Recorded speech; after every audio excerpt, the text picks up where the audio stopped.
Salut à toutes et à tous, ravi de vous retrouver dans ce nouveau numéro de la revue Info Lyon, l'émission qui passe au peigne fin toute l'actualité du football sénégalais. Au sommaire de ce nouveau numéro, nous ferons un tour d'horizon en Espagne, en Angleterre, en Turquie et en Italie, où les championnats et les coupes domestiques se poursuivaient en milieu de semaine. De nombreux Sénégalais étaient en lice et quelques-uns d'entre eux ont su tirer leur épingle du jeu. Ensuite, cap sur le football local avec Djambar qui faisait face à Pékin pour une place en finale de la Coupe du Sénégal. Enfin, les 3e et 4e journées des éliminatoires du Mondial 2022 se joueront en octobre. Ces échéances qui approchent à grands pas arrivent également avec leur lot d'inquiétudes pour les vice-champions d'Afrique.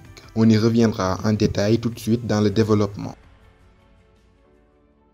En Turquie, toujours aussi létal malgré ses 33 ans, Mame Biram Diouf enfile les buts en ce début de saison avec Hatayspor. Déjà buteur, le week-end dernier, l'avant-centre sénégalais a récidivé ce mercredi lors de la 6e journée de Super League. Sur la pelouse du Göztepe Izmir, il a claqué un doublé à la 35e et 78e minute et fut la lanterne qui a guidé Hatayspor vers un beau succès 2-0 devant le club de son compatriote Sheriff Ndiaye.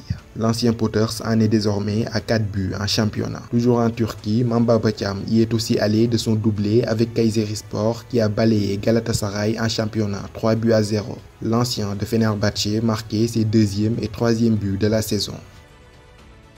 En Serie A italienne, on jouait la 5e journée en milieu de semaine. Grâce à une réalisation signée Mamadou Koulibaly en fin de match contre Hellas Vérone, le promu Salernitana a arraché son premier point de la saison. Le milieu de terrain sénégalais s'offrait par la même occasion son 2e but en Serie A cette saison. En Angleterre, le championnat était à l'arrêt mais la League Cup avait pris le relais cette semaine. Tout simplement héroïque face à Everton, Sénidian a stoppé un penalty décisif lors de la séance des tirs au but. Le gardien sénégalais de 26 ans qualifié par la même occasion les Queen's Park Rangers pour le 4e tour de la compétition. Toujours en League Cup, Stoke City d'Abdallah Sima a aussi validé son ticket qualificatif en battant Watford d'Ismaïla Sarr 3-1. Lors de ce match, Abdallah Sima est rentré à la 67e minute tandis qu'Ismaïla Sarr était absent.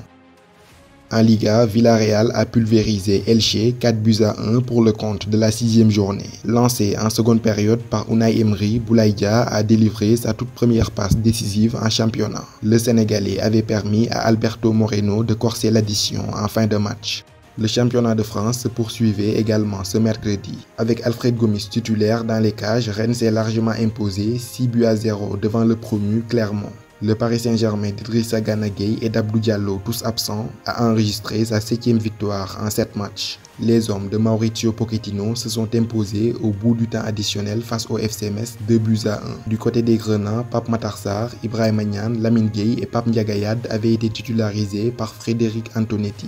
Quant au Racing Club de Strasbourg d'Habib Diallo, il a aligné sa seconde victoire de suite en allant battre le Racing Club de Lens 1-0. Enfin, l'AS Monaco de Crépin Diatta s'est rassuré avec une très belle victoire 3-1 au Louis II devant l'AS Saint-Étienne. Au Sénégal, Djambar a dominé l'AS Pékin 3-1 au stade Fodé Wade de Saly dans le cadre des demi-finales de la Coupe du Sénégal. Au bout d'une rencontre globalement maîtrisée, le club basé à Saly a validé son ticket qualificatif pour la finale où il affrontera le Casa Sport. Un mot de la Coupe d'Afrique des Sourds qui se joue actuellement au Kenya. En demi-finale, le Sénégal s'est défait du Cameroun 3-1 et jouera la finale de cette compétition qui n'en est qu'à sa première édition. Toutes nos félicitations à nos Lions.